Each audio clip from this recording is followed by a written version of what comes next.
Brier Rose from Grimm's Fairy Tales, by Jacob and Wilhelm Grimm, translated by Edgar Taylor and Marion Edwards. This recording is in the public domain. Read by Bob Neufeld. A king and queen once upon a time reigned in a country a great way off, where there were in those days fairies. Now this king and queen had plenty of money, and plenty of fine clothes to wear, and plenty of good things to eat and drink, and a coach to ride out in every day. But though they had been married many years, they had no children, and this grieved them very much indeed.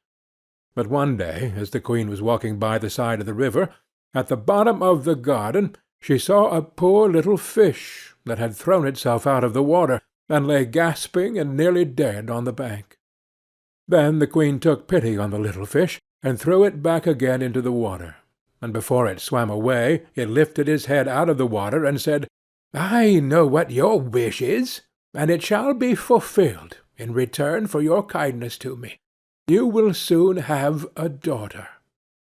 What the little fish had foretold soon came to pass, and the queen had a little girl, so very beautiful that the king could not cease looking on her for joy, and said he would hold a great feast, and make merry, and show the child to all the land. So he asked his kinsmen, and nobles, and friends, and neighbours. But the queen said, "I will have the fairies also, that they might be kind and good to our little daughter." Now there were 13 fairies in the kingdom, but as the king and queen had only 12 golden dishes for them to eat out of, they were forced to leave one of the fairies without asking her.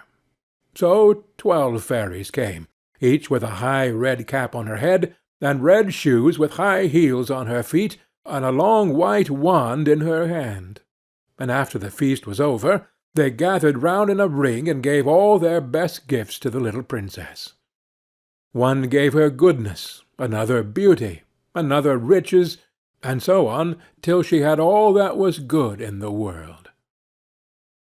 Just as 11 of them had done blessing her, a great noise was heard in the courtyard, and word was brought that the 13th fairy was come, with a black cap on her head, and black shoes on her feet, and a broomstick in her hand, and presently up she came into the dining-hall. Now, as she had not been asked to the feast, she was very angry, and scolded the king and queen very much, and set to work to take her revenge.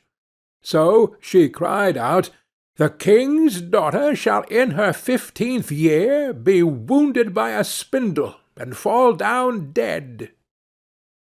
Then the 12th of the friendly fairies, who had not yet given her gift, came forward, and said that the evil wish must be fulfilled, but that she would soften its mischief. So her gift was, that the king's daughter, when the spindle wounded her, should not really die, but should only fall asleep for 100 years.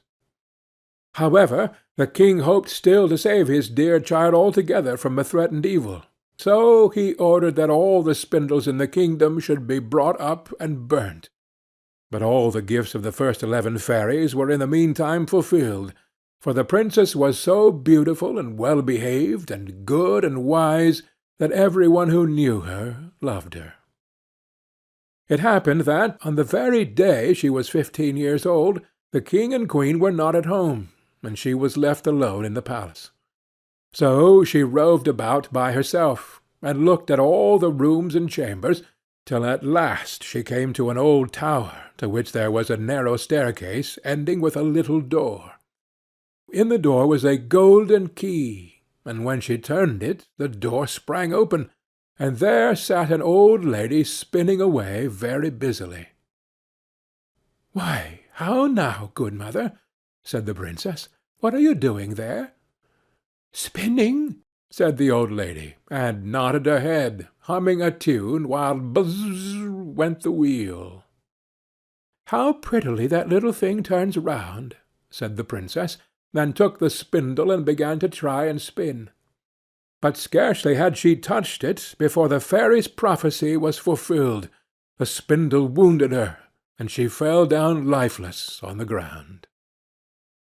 However, she was not dead, but had only fallen into a deep sleep, and the king and the queen, who had just come home, and all their court fell asleep too, and the horses slept in the stables, and the dogs in the court, the pigeons on the housetop, and the very flies slept upon the walls.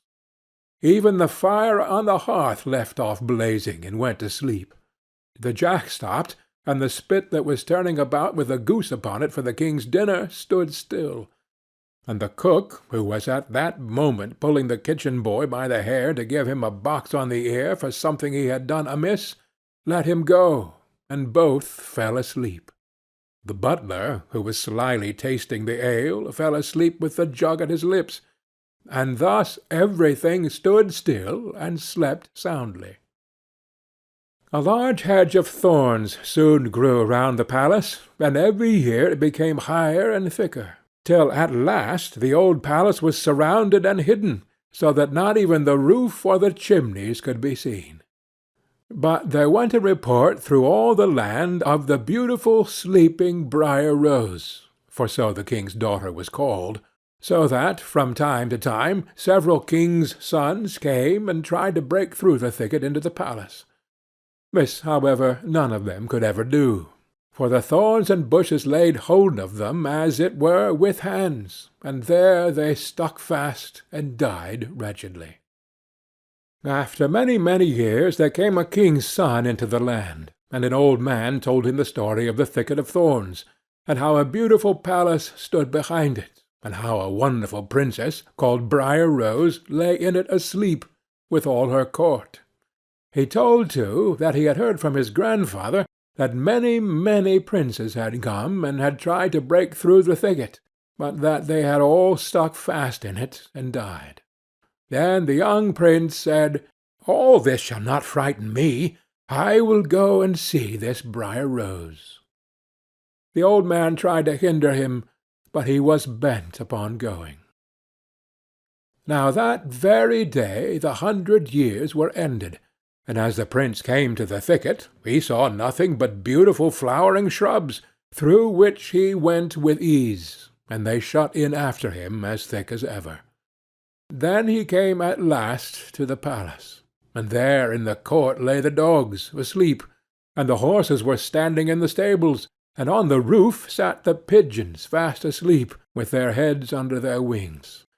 And when he came into the palace, the flies were sleeping on the walls, the spit was standing still, the butler had the jug of ale at his lips, going to drink a draught, the maid sat with a fowl in her lap, ready to be plucked, and the cook in the kitchen was still holding up her hand, as if she was going to beat the boy.